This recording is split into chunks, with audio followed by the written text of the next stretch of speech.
Hey, it's Basil here with another installment of The Road to Halo Infinite, a mini-series in which I talk about the Halo campaigns till Infinite's campaign releases. Keep in mind that I'm only talking about their stories and not their gameplay. Today we're going to be taking a look at Halo Reach. Spoilers ahead. Halo Reach is the last Halo game released by Bungie, the studio that created Halo. After making 4 Halo games over the course of 8 years, Bungie wanted to move on and try something new. So, they split from Microsoft and decided to end things with a prequel. Let's see if it's any better than the previous prequel that I've covered. Our story begins, you guessed it, on the planet Reach. But it's looking a little crispier than usual. Huh. Whose helmet is that? What happened? This is a bit of a mood setter that basically shows you that this story is probably not going to have a happy ending. Because then we flash back to the actual beginning of the story, and it turns out that helmet belongs to Noble 6, a player insert character with a vague backstory and customizable armor. Nice. It's his first day being added to Noble Team, which is a squad composed of badass Spartan soldiers. This group of characters is a lot more visually distinct and slightly less archetypal than the last group that I had to cover. There's Noble 1, aka Commander Carter, not to be confused with Captain Cutter or Commander Cody. He's a no-nonsense leader of the group. Then there's Noble 2, aka Kat. She's a badass character with a robot arm, and she's the second in command. Then there's Noble 3, aka June. You can't blame me for getting confused, because there are a lot of Johns in Halo. Anyway, June is the sniper/scout of the team. Then there's Noble 4, aka Emil. He's the edgy one. He's so edgy that he decided to carve a skull into his mask, which assuredly hinders his vision, but he needed to try and look badass in front of his friends. Emil is a fucking loser in my opinion. Next, there's Noble 5, aka George. He's the most physically imposing of the group, also he's the only Spartan 2, the rest of them are Spartan 3s. But he's actually just a big softy, which makes him the most likable one of the crew by far. Lastly, of course, there's Noble 6, who's filling in for the previous Noble 6, who died in the trailer for this game. After we're introduced to our central cast, the team is sent off to investigate an offline communications relay. On their way to it, they discover a trail of destruction and bodies. Naturally, they assume this to be the work of rebels, because Spartans were basically invented to stomp out rebellions.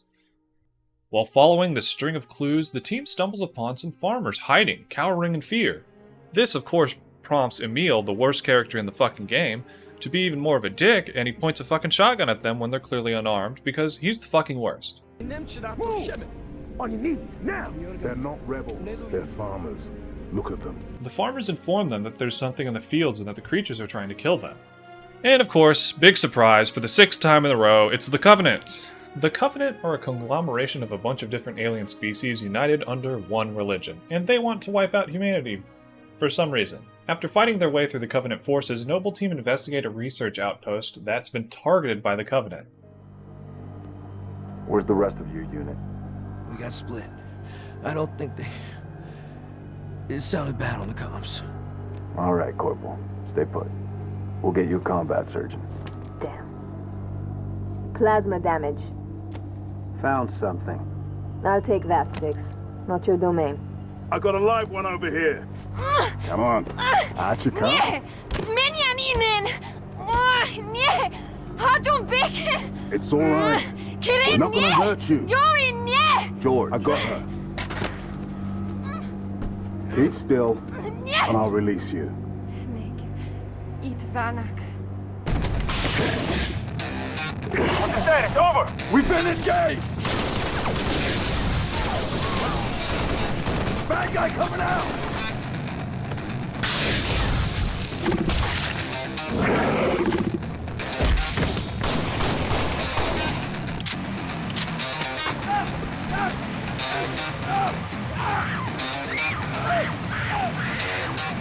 That Tango group has permission to pursue. -4, stay on the entrance. 2, handle her. 5 and 6, clear the hole.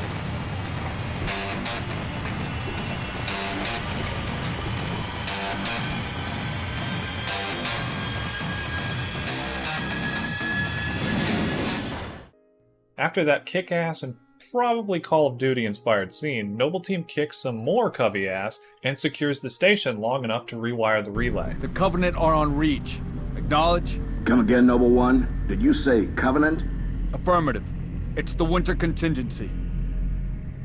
May God help us all. After that, the team is ordered to defend Sword Base, a top-secret research facility that has something that the Covenant wants. After repelling the attack, the squad talked with Catherine Halsey, the scientist who not only created the Spartan program and the Mjolnir armor, but also handpicked John, aka the Master Chief, for the program. And she's also the brainwave patterns that Cortana is based on. Basically, she's probably one of the most important characters in the Halo canon, and her inclusion here is really exciting, because this was the first time we'd ever seen her outside of a novel. I requested your assistance, Commander, and do not need a report on events that occur on my own doorstep. What I do require is a detailed account of your previous engagement. George, it's been too long. Mom, What have you done with my armor? just some additions I've made. Indeed. Visegrad Relay. Its data center was home to one of my xenoarchaeologists, Professor Laszlo Sorvad. Perhaps you could shed some light on his death. If he was a civilian male in his mid-60s, he died with a Covenant energy sword through his abdomen. Elites, then. They engaged us as well. It was just after we found your scientist's daughter, Mom. She was hiding in the... Irrelevant. The Elites. Tell me more about them. 3, Zealot class. One got by us. The leader, from the looks of him. Zealots. You're certain? Their armor configuration matched. Shield strength, too. I gave the order not to pursue. Our primary objective was to get the station's relay back online. Your primary objective? Commander, are you a puppet or a Spartan? Ma'am? There are those at ONI, myself included, who believe the Covenant dispatch elite advanced teams to hunt down artifacts of value to their religion. Survivor accounts suggests such teams are small, nimble, and almost always Zealot class. No doubt they came to the station for the abundance of ONI excavation data stored there. And you let them get away. Data retrieval was not a command directive. Even had we known, we had other more urgent matters to attend to. Like warning the planet. Professor Sorvad's final entry in his field notes made reference to a latchkey discovery. Latchkey. Not a word he would use lightly. So let's hope that the data module your Lieutenant Commander stole contains it. Cat? Before you ask, I was alerted the moment you attempted to access its contents, as I am with any unauthorized tap. That data is classified Tier 1. I could send you to the brig for interfering with my work. Maybe you'd like to join her. I'm sorry? We're currently under emergency planetary directive, winter contingency. I'm sure you're familiar with the punishment for civilian interference with the Spartan deployment. Are you threatening me, Commander? Just making a reading suggestion, ma'am. Let's move, noble team. Mom? That will be all, George. No, Halsey isn't George's mom. He's saying ma'am, but he's pronouncing it weird. He's pronouncing it like mum.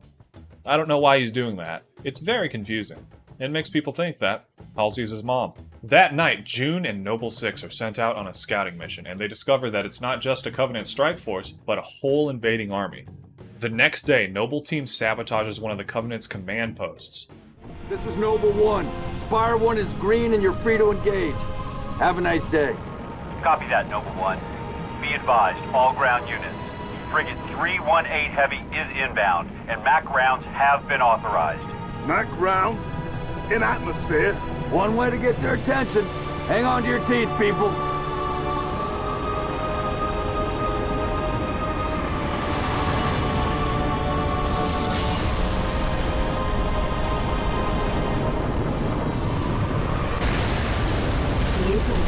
Holy shit!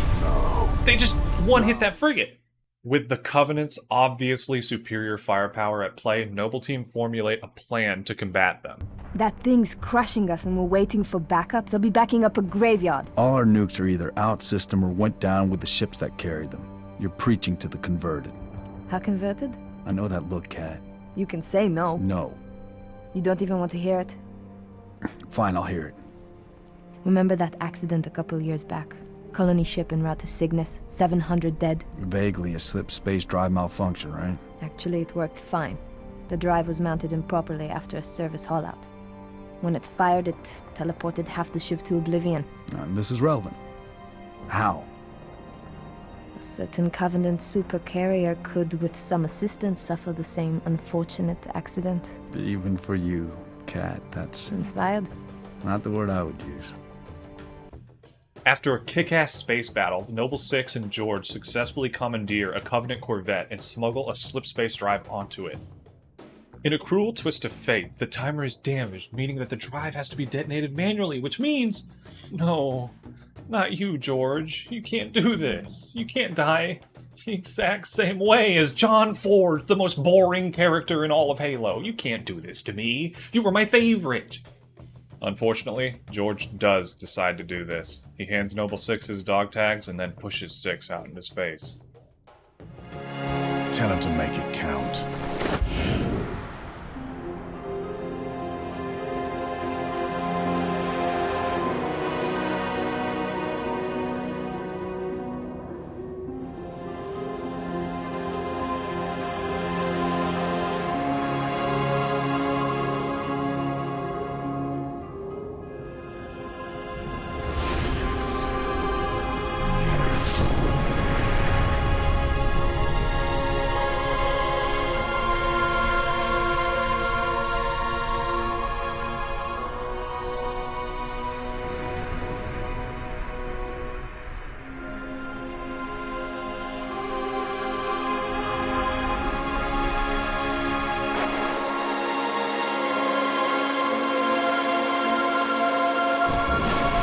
Slip space rupture detected. Gamma station control, reading multiple pings below the orbital defense Slip grid. space rupture detected. Yeah, we're picking up anomalies too. Are you reading Slip it? space rupture Multiple detected. Covenant signals. Slip space Is anyone rupture listening? detected. They're everywhere! Slip space Yeah, rupture must be the detected. whole damn Covenant Slip fleet. space rupture detected. After Six lands, Kat calls him, and he informs her that George is dead. Covenant have the city sealed tight. We're getting nothing from George. He didn't make it. Understood. Then, he has a really somber ride around the cities of Reach that's absolutely depressing. In the distance, you can see the Covenant glassing places, and he can do absolutely nothing about it. Six reunites with Noble Team just in time for the team to be hailed by a colonel. Noble Leader, this is a Priority 1 hail. If you are receiving, acknowledge immediately. Keep it brief. Carter here. Yes, sir. We got movement. Multiple Covenant vehicles vacating the area. And they're in a hurry. How often you see Covenant retreat for no reason? Radiation flare. Big. 40 million root guns. Just lost Holland. What's going on? Atomic excitement scrambled the signal. 90 million now. Source? Airborne. Close. How close? That close!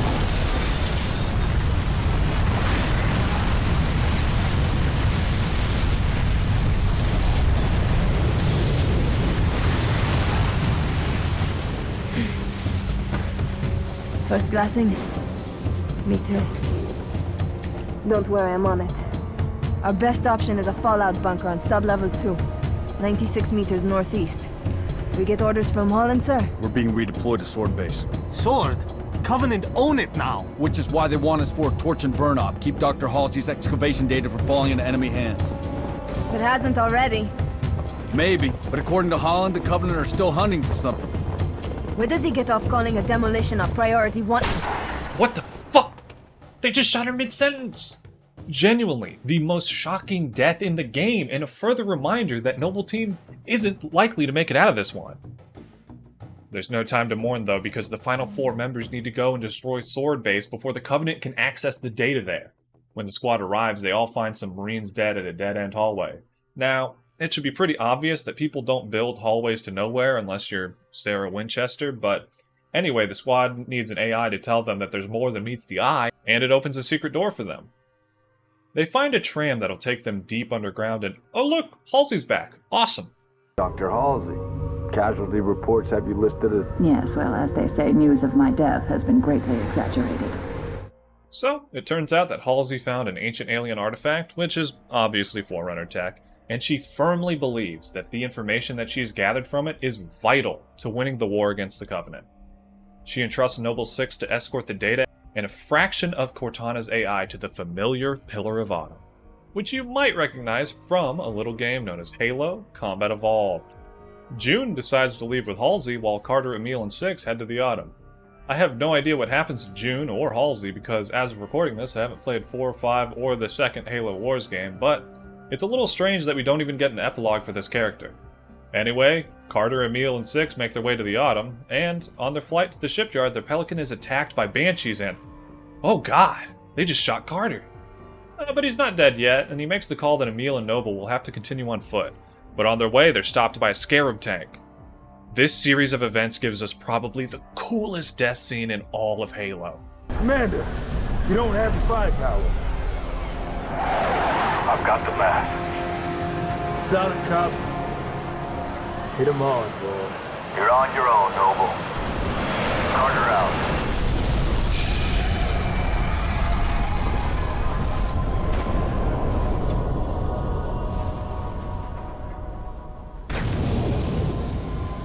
Crevice to the east. Let's go. One more dead. Now it's just Six and Emil, and I fucking hate Emil. The duo clear out a landing zone so that Six can hand Captain Keyes the data he was entrusted with like an hour ago.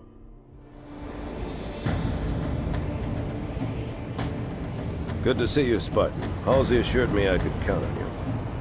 Not just me, sir. They'll be remembered. Cruiser, adjusting heading for the Autumn. Noble 4, I need fire on that cruiser or we're not getting out of here. Do you copy? I have your window, sir. Rich, this is the captain. We have the package. Returning to the Autumn, over. Copy that.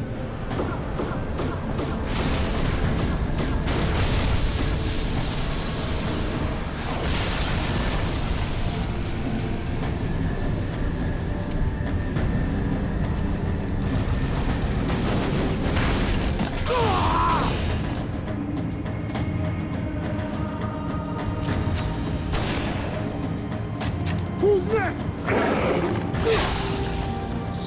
I'm ready! How about you? Wow, Emil. Maybe you would have seen those damn elites coming if you had peripheral vision, you dipshit. Anyway, Emil's carelessness means that Six can't join Keyes on the shuttle and maybe have a cool team up with Master Chief. Instead, he has to sacrifice himself like so many before him and keep the Phantoms from shooting Keyes' shuttle down. After successfully assuring the Pillar of Autumn's escape, there's a nice homage to the opening of Halo 1, but this nostalgic story beat is interrupted by the death of Noble 6 at the hands of some sword elites. Then the game tries to do some last-minute heartstring tugging, but unlike Halo Wars, it actually succeeds here.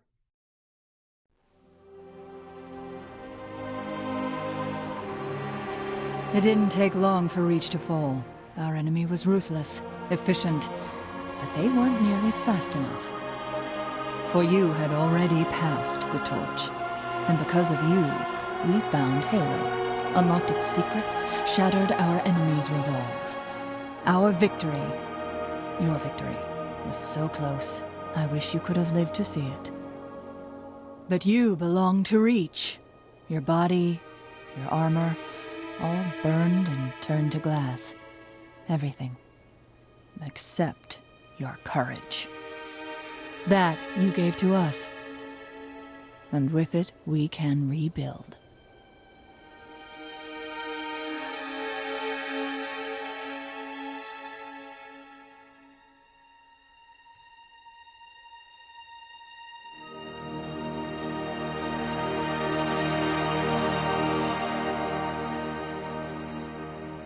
That was the story of Halo Reach. What a ride it was. It's a major step up from Halo Wars in a somber, poetic way for Bungie to end their tenure.